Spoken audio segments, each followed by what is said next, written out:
आज की इस वीडियो में हम बात करने जा रहे हैं कि आप अपने ओवर थिंकर माइंड को किस तरह से कंट्रोल कर सकते हैं।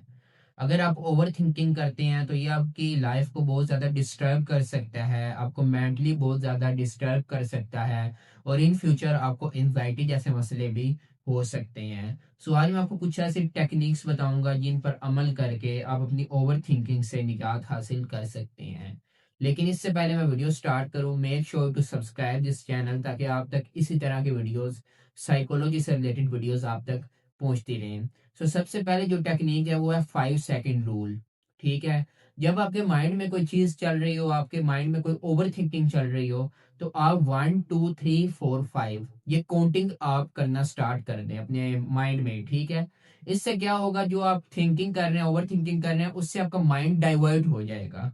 जब आपका माइंड उस तरफ आ जाएगा, ठीक है, अब आपने कोई भी एक्टिविटी स्टार्ट कर देनी है, लाइक आप पानी पीने लग जाएं या कोई भी ऐसी एक्टिविटी स्टार्ट कर दें जिससे आपका माइंड उस थिंकिंग से डाइवर्ट हो जाए जो थिंकिंग आपको तंग कर रही है। ठीक है।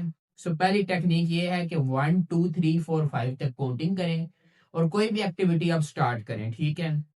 इससे जो आपकी ओवर थिंकिंग वाली जो है वो उससे काफी ज्यादा रिलीफ आपको मिल जाएगा। ठीक है। पहली टेक्निक ये हो गई। दूसरी टेक्निक ये है कि आपने जो आपके माइंड में चल रहा है उसको आप लिख लें। ठीक है। जब आप लिख लेते हैं ना, तब आपके माइंड पर ये सिग्नल जाता है कि आपकी प्रॉब्लम जो है वो आपने उसको सोल्व कर दिया। ठीक है। आपने क्या करना है, जो चीज आपके माइंड में चल रही है, बाजू का हमें पता ही नहीं होता कि हम क्या सोच रहे हैं। ठीक है। जो भी थिंकिंग आपके माइंड में चल रही है उसको लिख लें। ठीक है। इससे आपका जो माइंड होगा वो सेफ जोन में चला जाएगा। ठीक है। और आपको ये लगेगा कि आपकी जो मुश्किल है उससे आपको निजात मिल गया। ठीक है। तो आपने क्या करना है, उस चीज को लिख लेना है। दूसरी जो मोस्ट इंपॉर्टेंट चीज है। ठीक है। अब तीसरी चीज के ऊपर बात करते हैं, वो है व्हाट इफ। ठीक है। इस वाले जो ट्रैप है इसको आपने खत्म करना है। व्हाट इफ यानी कि क्या अगर। ठीक है। इसका मतलब ये है कि आपके माइंड में चल रहा है कि अगर इस तरह हो गया या अगर इस तरह हो गया तो क्या होगा। ठीक है। इस ट्रैप से आप बाहर निकले। ठीक है। जो होना है वो हो के रहेगा, वो आपकी किस्मत में लिखा है वो हो जाएगा। ठीक है। आपने ये ज्यादा नहीं सोचना कि अगर इस तरह हो गया, अगर मैं वहां जाऊंगा तो मेरे साथ ये हो जाएगा, अगर मैं ऐसा करूंगा तो आगे ये होगा। हाँ, थोड़ी टेंशन लेना जरूरी है चीजों के बारे में, लेकिन इतनी ज्यादा भी ओवर थिंकिंग जरूरी नहीं है कि आप कोई काम ही ना कर सकें, आपके माइंड में चलता रहे कि अगर ऐसा हो गया तो फिर क्या होगा या ऐसा वैसा कुछ भी। तो आपने दूसरी जो ये जो पॉइंट है ये मोस्ट इंपॉर्टेंट है कि आपने व्हाट इफ वाले ट्रैप से बाहर निकलना है। ठीक है। अब जो नेक्स्ट चीज है वो ये है कि focus on what you can control. ठीक है। उन चीजों के ऊपर फोकस करें जिनको आप कंट्रोल कर सकते हैं। अब बाजू का क्या होता है कि हम ऐसी चीजों के बारे में सोच रहे होते हैं जिनको हम कंट्रोल भी नहीं कर सकते, जो हमारे इख्तियार में नहीं है। ठीक है।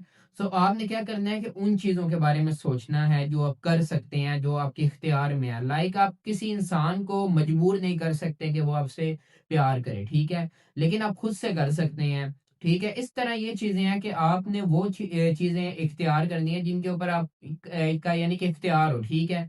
अब अगर आप ऐसे थिंकिंग करते रहेंगे उन चीजों के ऊपर जिन पर आपका इख्तियार ही नहीं है, तो वो फजूल है और वही आपकी ओवर थिंकिंग का बायस बनता है। ठीक है।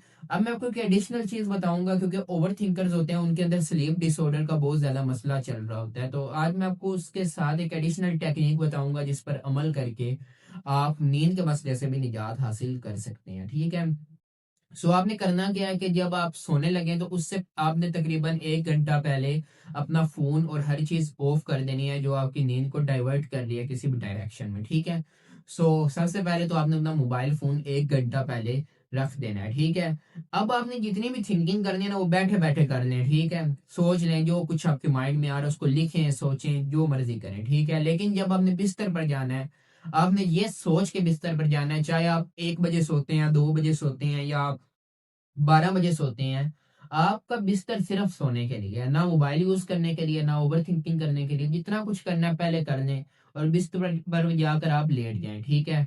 अब फॉर एग्जाम्पल अगर आपको नींद नहीं आ रही, ज्यादा अपने आप को मजबूर नहीं करना कि आपको नींद आए। ठीक है। अब क्या होता है, बाजूकात हम अपने आप को बहुत ज्यादा प्रेशर दे रहे होते हैं कि कल अगर हम सही तरह आज ना सोए तो कल हम एक्टिव नहीं होंगे। ठीक है। तो एक दिन ना सोने से कुछ नहीं होता, तो आपने क्या करना है, इजी होकर आपने लेट जाना है। ठीक है। अब फॉर एग्जाम्पल अगर आपको नींद नहीं आ रही तो आपने क्या करना है, आप वॉक स्टार्ट कर दें, आप कोई बुक रीड कर लें। ठीक है।